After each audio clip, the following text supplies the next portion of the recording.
Hello everyone, how are you doing? This is MD Tech here for another quick tutorial. In today's tutorial, I'm going to show you guys how to import history, bookmarks, and passwords into the Opera web browser from other web browsers that are installed on your computer. So this should hopefully be a pretty straightforward process here, guys. And without further ado, let's go ahead and jump right into it.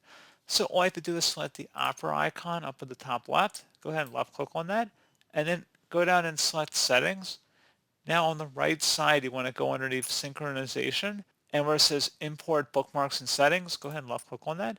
So you can select which browser you want to import settings from, and you can select history, favorites slash bookmarks, saved passwords, as well as cookies. And then you just would select the import button, and that's pretty much it. And if you want to show the bookmark bar, you can select that as well. Otherwise, you can just deselect that option and select done. And that's pretty much it.